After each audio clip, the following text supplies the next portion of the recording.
thank you very much. I'm delighted to have a chance to share a little bit about how I can be so deeply pessimistic about our political system, but so optimistic about the future of our nation. I have absolutely no doubt, and I hope that I can move some of you in this direction, that America's best days are still to come.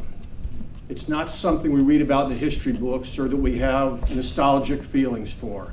I appreciate Greg's introduction and the chance to be a part of the academic community here at King's.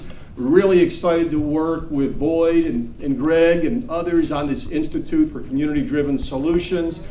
And I'm just looking forward to seeing where it all unfolds. Boyd mentioned the two books. One was called In Search of Self-Governance. I wrote that back in 2009.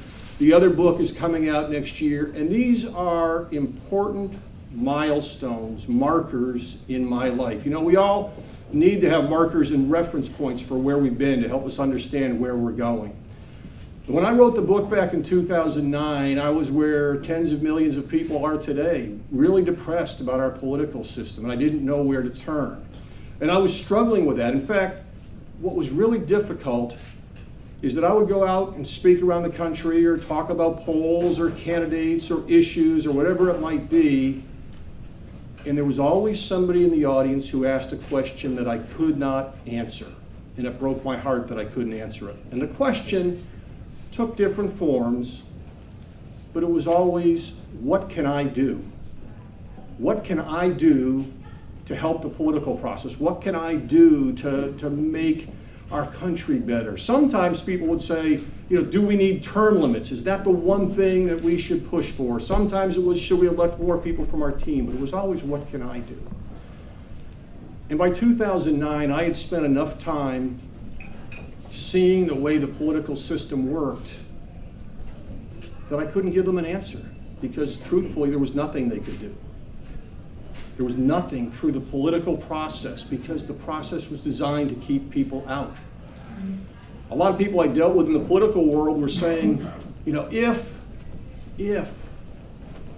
voters would get more involved, if they wouldn't be so apathetic, well, the world would be better. They should read all those lengthy, boring position papers that we write, and then we would be better off. But it wasn't apathy among voters. Voters are looking for a way to get involved, and there wasn't something to do. And for me, this was really a tough time, because I grew up believing in our nation's founding ideals. I want us to be a government of by and, or to have a government of by and for the people, but it wasn't working. The system was broken. And I realized that I had lost faith in that political process. And this is not something to celebrate. I felt a little bit, I think, like Dorothy must have in The Wizard of Oz. You know, she invested all this hope in this wizard who would get her back to Kansas and who would solve all the problems of her friends. And then Toto pulls back the curtain and she finds out he was just a man and it was all fraud.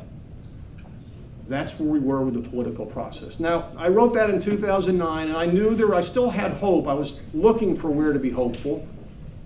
And the reason this became such a great marker in my life is about 3 months later, there was a life-changing event that totally reshaped my worldview. And it's really good to have, I guess, a marker of how far down I was before things started to look up. And ironically, the life-changing event that made me more optimistic was one of the worst days of my entire life. It was the morning of March 13th, 2010. About 5 in the morning, we heard some noise outside, and my wife jumped up and peeked out the curtain, and I heard some noise, but pretty soon saw the flashing lights reflecting the police were coming, and I was thinking, it's probably just some drunk kids out there.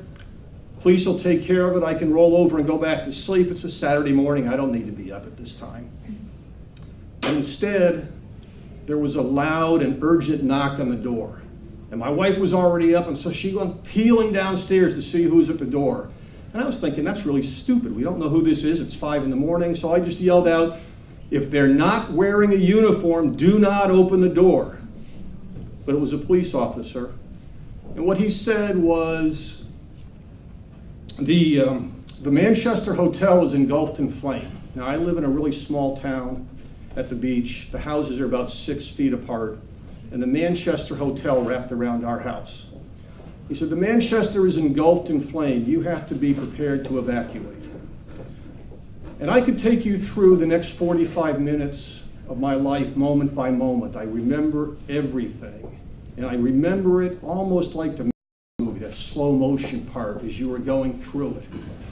But I'll spare you all of that and just let you know that 45 minutes after he knocked on our door, our house was gone.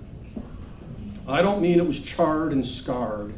I mean the appliances melted, the bikes melted, everything physical, all the stuff that we had accumulated in more than 20 years of marriage was gone. There were no wedding gifts, no pictures, nothing left. The fire took out our house, a hotel, a B&B, and 5 other houses. 200 volunteer firemen contained the damage, or it would have been much worse. We were thankful that nobody was hurt, but I got to tell you, there's just a shock.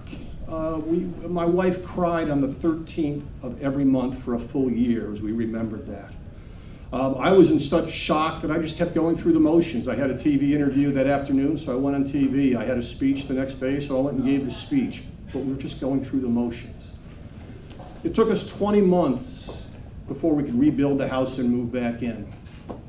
And during that time, my faith obviously helped get me through it, but so did my community. One of the things that I learned during this experience was how much people want to help. We had so much support. Some was from people in our church. Some was from people in our neighborhood who didn't go to church. Some was from people I'd never met before.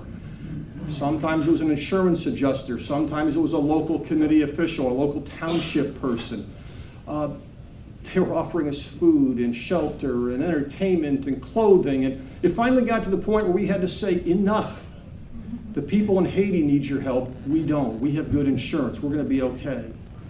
But I was told we couldn't turn them away because a lot of people had been on the fringe of the fire, and they were so thankful that they didn't lose their home. They still wanted to help. We had to let them grieve too. And when you go through an experience like that, it just makes you appreciate things differently. Now, I'd like to tell you that I don't care about stuff anymore, but I still do. Maybe not as much as I did before. It doesn't radically alter that much.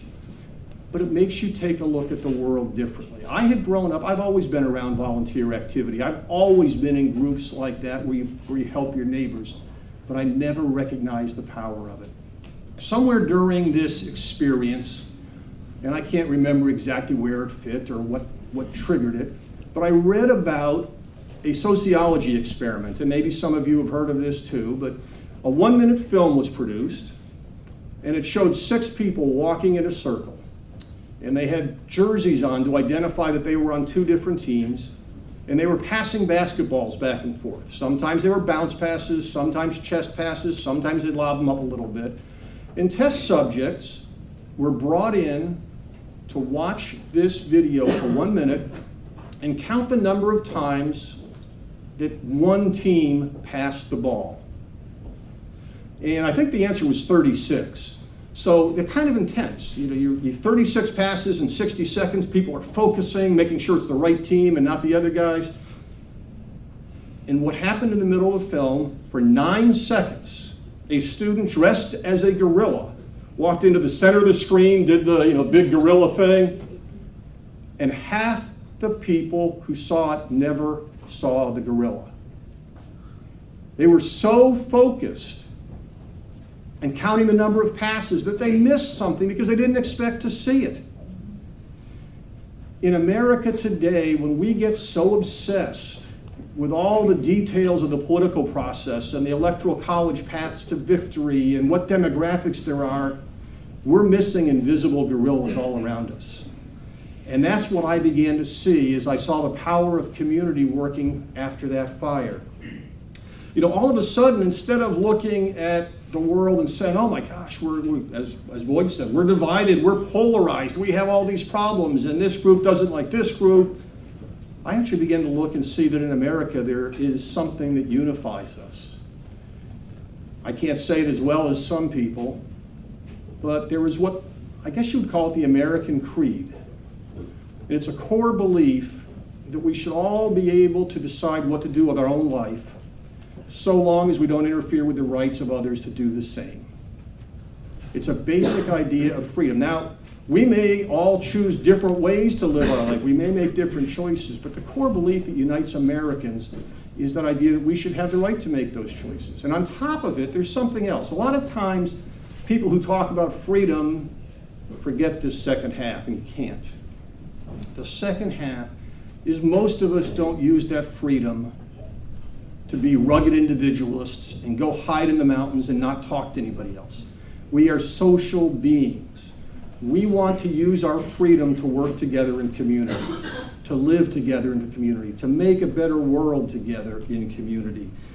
And when you begin to look at things from that perspective and you see that common ground, everything starts to look different. There are 65 million people who do volunteer work in America right now. 65 million people who are giving of themselves and of their time to help others. And these are only the official ones. These are the people that register with a group to volunteer. There's all kinds of other activity that goes on. When a young mom brings a child home from the hospital, neighbors bring food and meals to help them get through that. That's on top of the 65 million. There are 22 million entrepreneurs. And some of them are big and famous tech entrepreneurs, but most of them are running small businesses in small towns because they're trying to find pragmatic solutions and make a service available to their friends and neighbors. When you begin to see things in this perspective, you realize what you missed with all those invisible gorillas.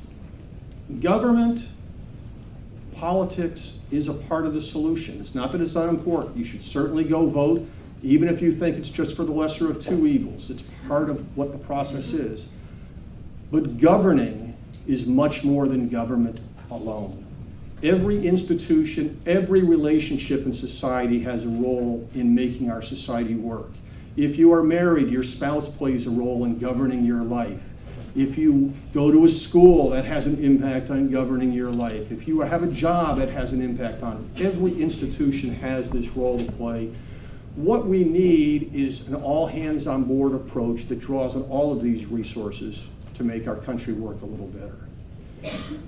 Well, when you start looking like that, you then watch the news, and something seems a little out of sync, a little bit of a disconnect, because the message that comes from political news in particular, and from all those people out of Washington, is politics is all that matters. Politics is the way we set the nation's course. Your job is to vote for whichever team you want to win and then let them set the agenda on how to move the nation forward. The reality is exactly the opposite. In the real world, the culture leads and the politicians lag behind. We all say that, but we don't think about what it really means all that often. The culture leads and politicians lag behind.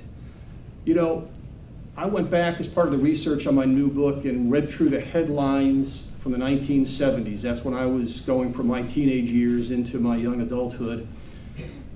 And all the headlines and the names, I remembered them, but they all seem pretty irrelevant today. Nothing seemed to connect, and there was something missing from all those stories. There were two guys who dropped out of college and started a couple of businesses in their garage, and they weren't in any of the headlines in the 70s. But Steve Jobs and Bill Gates, when they founded Apple and Microsoft, did more to shape the world that we live in today than all 7 presidents who have been in office since then. 2 college dropouts, totally unknown in the 70s, have done more to shape our world than 7 consecutive presidents. Change always comes from outside the political process. The politicians lag behind. They do need to eventually confirm what has been done, but they are not the people who are deciding the direction for our nation. If you read one book this year, I guess one book other than ones that I'm working on, 3 books, mine 2 plus this one. There's a book called The End of Big. It was written by Nico Maley. He's now at Harvard. He first came to fame. He was the internet guru for Howard Dean's 2004 campaign. And he talks about the impact of this digital revolution, the things that Gates and Jobs started 40 years ago. And what he says is that radical connectivity, the ability of us all to communicate directly with each other via our smartphones, is toxic to traditional institutions. They cannot survive. The bureaucracies that were built up before the digital revolution cannot survive in this new era. I look at the 200 million smartphone owners in this country as the greatest force for change that we have ever seen. And once you begin to recognize this, and think about what it's done. You know, when I was a kid, there were print newspapers. You never see them anymore. When I was a kid, there were 3 television networks, and we couldn't record shows. We all watched the same thing at the exact same time, and we all talked about it the next day because there were no other options. It was a bizarre world. And thankfully, we're a long way removed from that. But now we're in a situation where people have different choices. And when I start talking to groups about the power of community problem solving, a lot of people say, yeah, that's good. I spend my time at the food bank, or I do this, or I do that. But that's not really going to solve the big problems. That's really not going to get to where we have to get to. We make a mistake if we think our job is to launch a citizens' crusade to topple the status quo. We don't have to do that. It's already happening. The digital technologies are reshaping things. Our job is to take advantage of the opportunities that are created by change. And then we need to make sure that we guide them in a manner that is consistent with our values, that is consistent with the ideals of freedom and self-governance and equality. And we really need to make sure that we work towards creating a nation that can truly someday be called a nation with liberty and justice for all. But we don't have to start the change. We just have to guide it. And that is a huge difference. We don't have to have the answer to every single issue. What we need to do is draw upon a tradition that people in power don't talk about very much. America has a long history, longer than our country has been around, of pragmatic community problem solving. And one of my favorite stories, and it's great to be here at a college talking about this, has to do with the illegal founding of Harvard University. Nobody talks about this, and I'm sure they don't like to talk about it up at Cambridge. But back in the 1630s, we had a bunch of colonists up in Massachusetts. And they had big hopes for their colony. They wanted to create a city on a hill. And so they knew if we're going to build this great city on a hill, we need a great university to educate and train people. And there was one little problem. In the 17th century, under British law, you were not allowed to form a school or any organization without a charter from the king. Now, if you remember your history, those colonists had fled England because of religious persecution. They knew if they went back and asked the king for a charter, he'd probably say, sure, you can have your school, but you have to teach the Anglican religion. You have to teach my faith. And they didn't want to do that. Now, they could have gotten involved in politics. They could have lobbied some folks back home to maybe elect a different member of parliament, or maybe they could have bribed a couple of the king's advisors, or maybe gone over to the court and begged him to let them teach one course in alternative theology a month or something of that sort. But they did something entirely different. They just forgot to ask. And they started a school. And they got a little bit of a break. I mean, they were far away, and then England got involved in a civil war, and the kings lost their heads, so they really weren't worrying too much about Harvard. But during this time, Harvard began teaching and graduating students. By the time the kings got around to noticing it again, they'd been doing so for about a quarter of a century. And then the king was so upset with that and other things that he removed the entire charter from the Massachusetts colony. But you know what? Didn't make any difference. Harvard kept teaching people and graduating people. By the time of the American Revolution, there were 7 illegal colleges in the United States teaching people. There were also thousands and thousands of independent free associations in this country that hadn't bothered to ask for permission to be created. This was something new under the sun.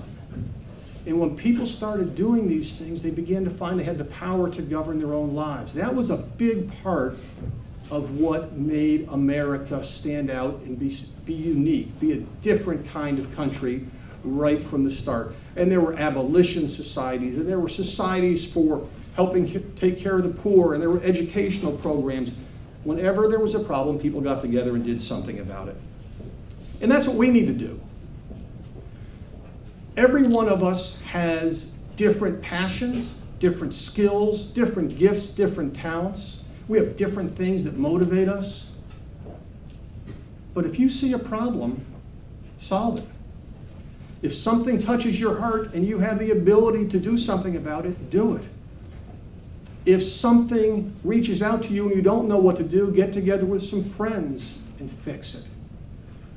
It is much more effective to do that than it is to say, let's get a lobbying campaign together and let's see what kind of bill we can pass in Congress. Because if you actually solve the problems before you, you will make community life better, you will drive the culture, and sooner or later, things will change on a grand scale.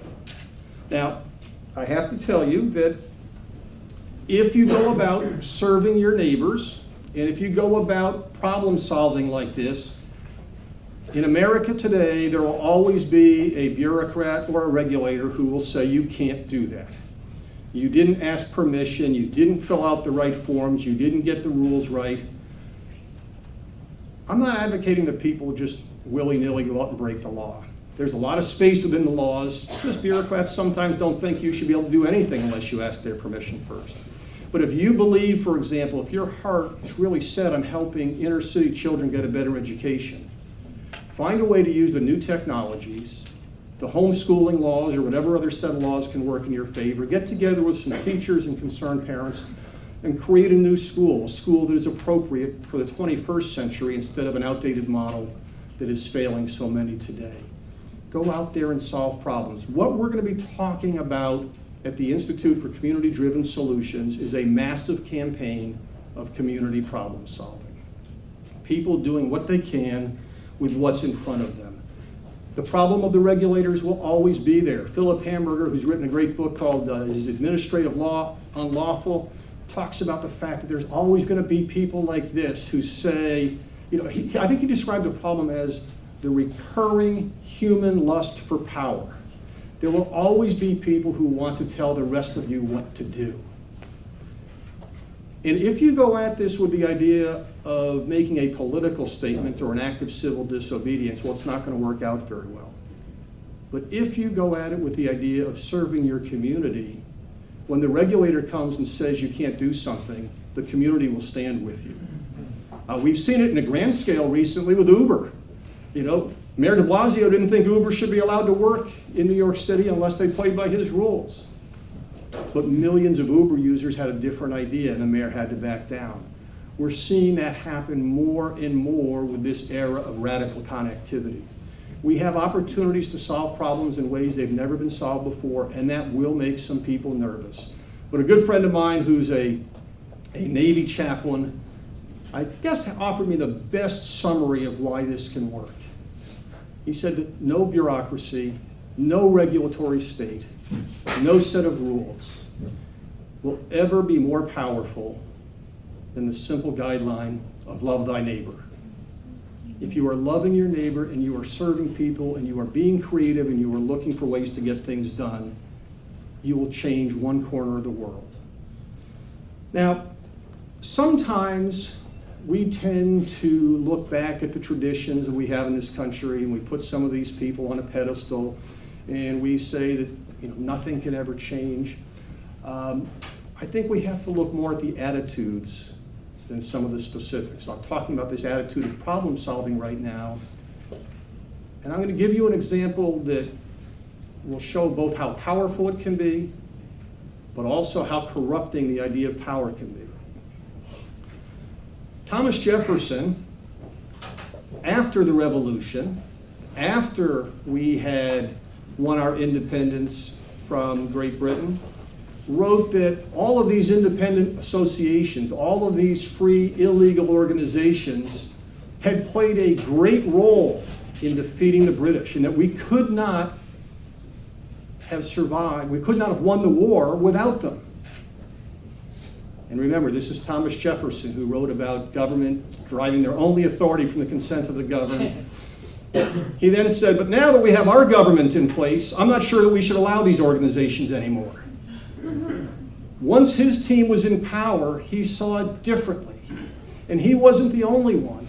There was a famous Supreme Court case that involved Dartmouth, where the government of New Hampshire was trying to do to Dartmouth what the king wanted to do to Harvard back before independence was won. People who are in power will always try to monopolize the use of power. What makes a country great is when we begin to draw upon all the resources and we have the freedom to find solutions on our own. That's what we need to be working for today. Now, if you trying to come up with a simple way to wrap this up, I would say, the one question I couldn't answer a long time ago was, what can someone do? Well, I now have an answer to that, and we're going to be exploring that and working on it through this Institute for Community-Driven Solutions. On top of that, I'm totally confident that community problem solving, it'll be fueled by the digital revolution and inspired by the idealism of millennials, can overcome the dysfunction of our political system. We might not be able to make our political system work better, but we can make our society work better. And that's really all that matters. If you still believe that politics and government are the only way we can move society forward, I'd ask you to rethink that. I would ask you to lose faith in that narrow ideological vision and instead accept a more pragmatic approach, the all-hands-on-board approach that relies upon government and churches and businesses and every organization in a society. And if you do that and you begin to join us on this journey and look for community problem-solving solutions, all of a sudden the world will look a lot brighter. You can be sitting out with friends and you can be complaining with them about how stupid the political process is and how depressing this thing is, or how you go to Washington and nobody listens, or you elect these people and they forget where they came from. But if you're doing that, I would like you to say to your friends, it's okay. The politicians aren't really the answer. They don't lead the nation. The culture leads, the politicians lag behind, and the reason that you don't have to get so depressed about what you see in the political world is because even though politics has failed, America will not. Thank you very much.